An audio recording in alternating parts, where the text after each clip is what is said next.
We have 4 individuals, whether they're like fictitious or nonfiction, all different ages living inside of us, and it's a car of our like psyche.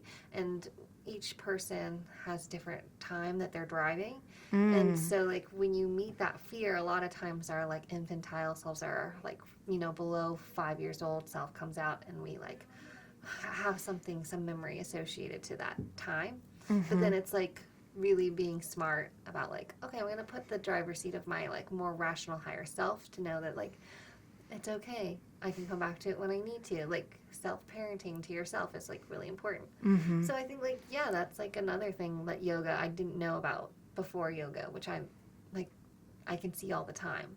Right. And then that gives grace to other people around you when you realize like who's really leading your personality right now. Is like I discuss this with my husband all the time. Like, is it your 3-year-old self that needs to be fed, that needs to sleep, that like that's why you're angry? Like really this other thing, that's not why you're angry. Like, is that what's happening? And then you can kind of peel back the onion and realize that we all have that, So then that gives a lot more compassion and grace to other people and yourself. Right. And you're like, oh, okay. How do I take all of this one step at a time, live in the moment, be nice to people, or understanding at least? And, how do I approach yoga with that same way that I would approach any new activity? Right. By not wanting to be like a perfectionist at it, and then taking it one step at a time. Right. Yeah.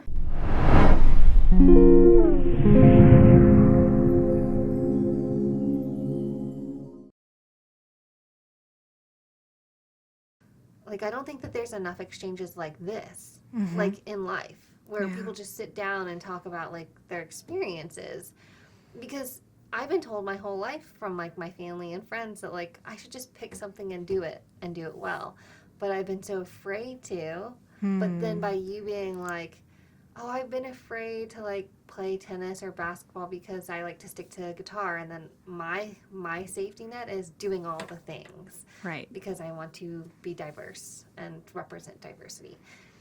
But it's really good practice to start doing things that seem so very frightening. And maybe even just by noticing the things that make us feel fearful, or feel apprehensive, or feel just, scared of, for lack of a better term, that like maybe that can in turn kind of be an indicator of the things that you should try, Yes.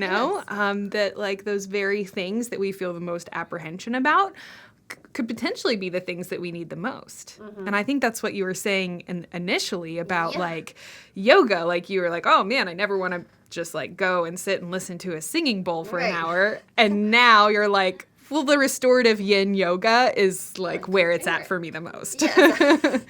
I think that's, yeah. So I have like a lot of things to process, I think, because I not to say that all of my limitations have been built by me, but that there's some gratification of going towards discomfort and applying all the tools that we learned of breathing and the amygdala response of not fight or flight. And if you do, then that's okay. At least you know where your limitation is now in the moment, but then you can always come back to it instead of avoidance or burying, Right. And then that also like touches on like this theory that we have 4 individuals, whether they're like fictitious or nonfiction, all different ages living inside of us, and it's a car of our like psyche. And each person has different time that they're driving.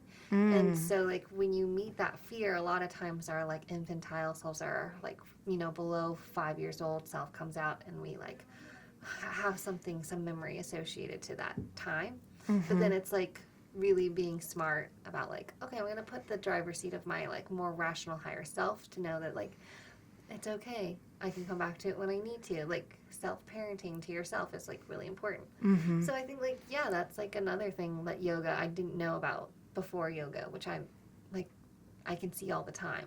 Right. And then that gives grace to other people around you when you realize, like, who's really leading your personality right now. Is, like, I discuss this with my husband all the time. Like, is it your 3-year-old self that needs to be fed, that needs to sleep, that, like that's why you're angry? Like, really, this other thing, that's not why you're angry. Like, is that what's happening?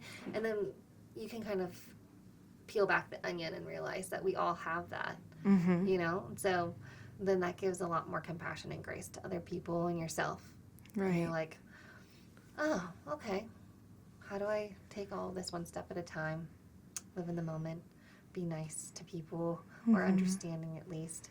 And, you know, how do I approach yoga with that same way that I would approach any new activity? Right. By not wanting to be like a perfectionist at it, Mm-hmm. and then taking it one step at a time. Right. Yeah. And I think that yoga really does teach you how to, notice. I love the little analogy of, like, in your mind, you've got 4 different people driving the car, and it's either like your, like, animal instincts and your fears, or it's like the child in you or whatever that, like when you're hangry, you're too hungry, it's like the little child in you starts driving the car, and then you're like angry and you're this and whatever.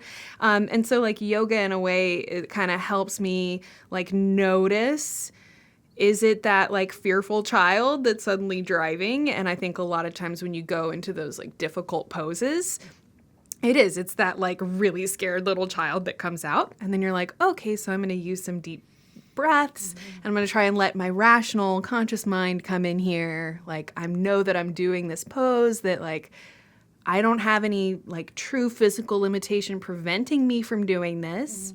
I just have to, like, stop letting all of my fear, like, put me in this, like, huge state of stress that, like, now the pure stress and physical tension that's resulted from it is going to prevent me from being able to, like, do it or whatever. Right. The self-fulfilling prophecy. Yeah. That's so, yep. If you'd like to hear this full episode, it's available for free on your favorite podcast apps, including Apple Podcasts and Spotify. To view the full video version of this episode and hundreds of life-changing health and wellness videos, head over to wellnessplus.tv or become a Patreon supporter at patreon.com/Psychetruth. All of the links are available for you down in the description below, and if you enjoyed this content, be sure to subscribe and click that notification bell.